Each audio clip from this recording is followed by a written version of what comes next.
Welcome back to Just the Facts, y'all. My name is Jimmy, and we are back here with another video. I want to talk a little bit of college football before the real season starts. Well, not real season. Real season technically already started, week 0. So week 1 of the season comes this upcoming Saturday, and I kind of want to talk about an overview of teams here, the landscape of college football as a whole. I'm a Texas guy, but I'm deep into college football in general. So we are about to talk about really the teams I think are most likely to make the playoffs this year. And I'll give y'all like an order of teams too. And then I'll talk about some teams that could potentially make the playoffs if they overachieve. But I think we'll be on the outside looking in. And then I'll give y'all my kind of tier of how I think these college football teams are going to do. We're only talking Power 5. So without further ado, let me start this screen record and we'll get to it, man. 3, 2, 1, boom. So as y'all can see here, it's the tier making thing. Y'all have all seen it before. We're about to go in order. First team I want to put in here, Texas A&M. Well, these are honorable mentions. I will have 6 honorable mention teams before I get to the actual top 6 teams that I want to give praise to as far as the college football playoff. I go with top 6 because whenever the first poll comes out, the college football playoff poll comes out in November, they talk about the 4 teams that are in at that current moment, and then they talk about 2 teams that are going to be on the outside looking in, teams 5 and 6, right? So we're going to kind of set it up like that. So on the outside looking in, I got Texas A&M, Texas 8-4, not A&M, but Texas 8-4. They might go 8-4 again. They might be a better team than last year, but still go 8-4 because their schedule is just that brutal. I mean, I wouldn't be surprised if they won 9-10 games.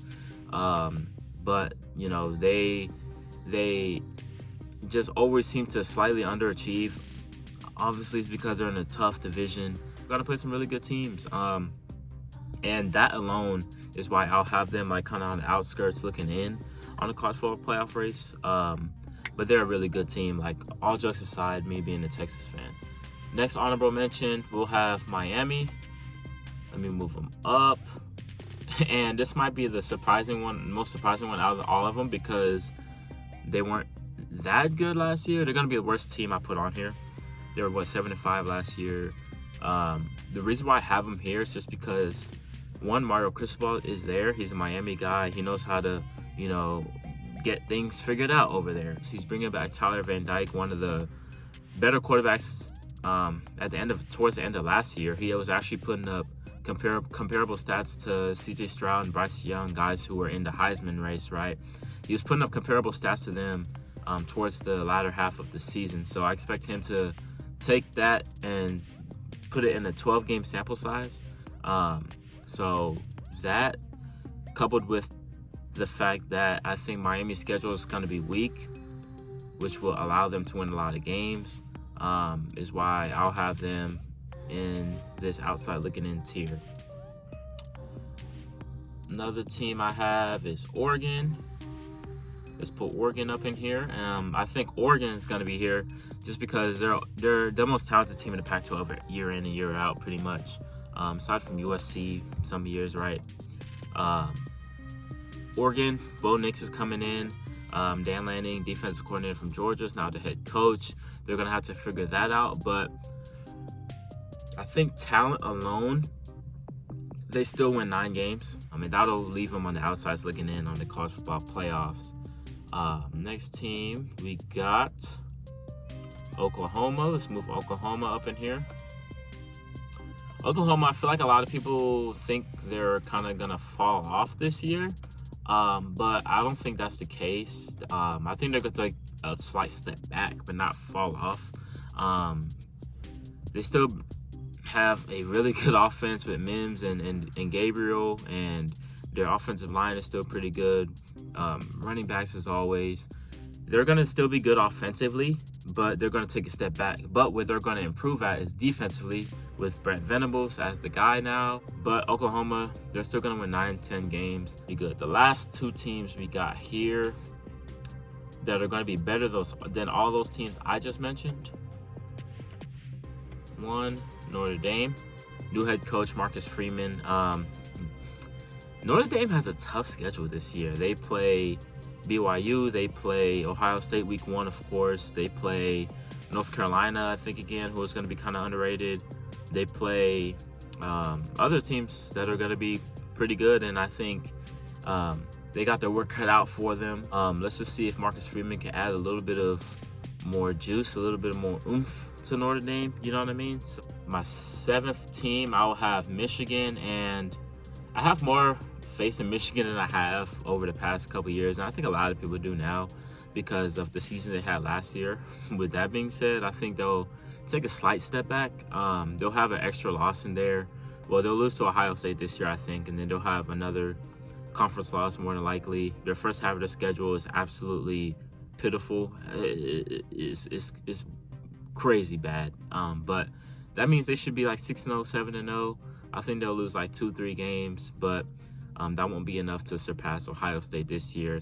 Now let's get to the top 6 college football playoff contender teams, y'all. Number 6, Big 12 representing. I got Baylor at number 6. Baylor, they lose a lot. I'm not going to lie. They lose their top 2 running backs and their top 2 wide receivers, if I'm not mistaken. But why I have Baylor up here is because they're going to be super well disciplined. They're still going to be very good defensively, although they lost their top 2 defensive players as well. I think their defense is still going to be very good as long as they can rush the passer, and their corners are really good. Just because they were really good in turnover margin. I think they were top 5 in the country in turnover margin last year. So they're really greedy with the ball. I think that Blake Shapen will be upgrade over Jerry Bohannon, and they won the Big 12 when Shapen was the quarterback in the game. Great game. So I think Baylor will still be very good. I think they'll be the best team in the conference just because Oklahoma, I got a lot of question marks about them. Texas, we're not ready yet. Oklahoma State, they lose a lot defensively, defensive coordinator included. And remember those old Kansas State teams back in the early 2010s? Like, they weren't too talented, but they're always well disciplined, well coached, very physical teams that like to run the ball and play defense. Like, that's kind of the vibe I get from Baylor now. It's kind of like those Kansas State teams in the last years of Bill Snyder. So Baylor, I think, will win the Big 12 this year for sure. Next, I have the winner of the Pac-12, in my opinion, will be Utah. Utah at 5, and Utah, they're the epitome of doing more with less, year in and year out. I think they had one pretty bad year, but they've been perennially a 9-10 win team. Utah has been, and this team is going to be no different. And I think this year they actually going to have one of the most talented teams they've pretty much ever had. They bring back Cameron Rising, who was very good last year after being named a starter after week 4, I believe, or week 3. They bring back Tavion Thomas, who's one of the most underrated running backs in the country. He had like 21 touchdowns last year, over 1,000 yards. They bring in Keithy, who I think is one of the best tight ends in the country as well. They're going to have a good offensive line again. I think that the defense will still be very good. They bring back a lot on defense.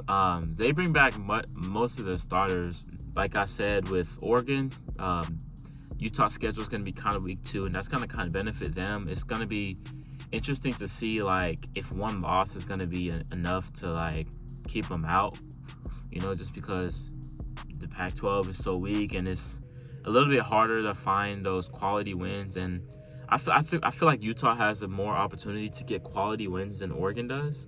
If they take care of business, they'll be right there. I think they'll slip up once, but I think 11-1 Pac-12 champs could potentially get in the playoffs. Now, our top 4 teams, and it's the most basic 4 teams I could come up with, but we've never had a playoffs to where all 4 of these teams were in the playoffs at the same time. which is kind of surprising, and these teams have all won in the college football playoff era. Number 4, we got Georgia. Georgia's interesting, man. They will take a step back defensively just because, what team replicates what they did last year? You know what I mean? It's just like, okay, they can still be a top 5 defense, but it's not going to be like one of the greatest defenses of all time like we've seen last year. Georgia, they're going to lose a lot on defense. Obviously, they lost Lanning. I think the offense can make up for it, though. Stetson Bennett's coming back. Yes. Is he a real ceiling raiser? No, but the floor with him is just super high. He doesn't make many mistakes. He doesn't turn the ball over like that. And I think that with them bringing back, 8, 9 of their starters from last year to this year, they could have one of the better offenses in the country this year. Maybe not most explosive, but most efficient, among the most efficient. Georgia can be that. Stetson Bennett, I think, is going to be even better. Last year, 6th year, I think, at Georgia. They bring back top 3 targets from last year, including Brock Bowers. They have Lad McConkey, Karis Jackson, and guys like that are still going to be pretty good for them. And they'll always have one of the best rushing attacks in football. And with that being said, I think Florida will have a down year this year in the East. Kentucky and Tennessee are going to fill out the 2nd and 3rd spots in the SEC. I don't know which order, but take a step back defensively, but they'll take a step forward offensively, and I think that's going to be enough for them to potentially make the playoffs once again. Number 3, we have this team right here who had a down year, and it's apparently terrible and apparently not good, and they're falling off a cliff. And Clemson, the team that fell off apparently, they won 10 games last year, which is better than 90+% of college football. Yeah, it was a down year for Clemson. But yeah, when you're winning 12, 13, 15 games a year, 10 is just not cutting it. This year, they will have a top 10 defense. Their defense is really reliant on getting pressure on the quarterback, and their defensive line, their linebacking core is insane. Their back end will be good because of it. The problem was last year, DJ Uiagalelei was not good. He was terrible. And he's going to be a starter again this year. And I'm telling people, Dabo Swinney is not afraid to take out a talented guy. Like, he will do it. I'm saying this right now. Even if Clemson is winning games still, but DJ is still looking shaky, still looking bad, turning the ball over, panicking, he gone. He's sitting on the bench. They're going to run through the ACC. Like I mentioned earlier, the only competition really will be Miami. And the Coastal, they'll have to worry about NC State, I think. They're going to be pretty good. And then maybe Pitt or Wake Forest, one of those two. You know, Clemson will win the division. They'll win the conference without a doubt. Number 2, we have none other than Alabama at number 2. Is there a time where Alabama's not top 2? Like, damn. Into preseason? Shit. Alabama will be a top 2 team. They will have, like I said, the past 2 teams I just mentioned, I think Georgia and Clemson will both have top 10 defenses. Alabama will have the best defense, in my opinion, for this upcoming season, and that is because of Will Anderson. That is because of their linebacking core overall, Henry To'oTo'o and Dallas Turner. So they have an absolutely elite linebacking core that's gonna, be the staple of their defense this year.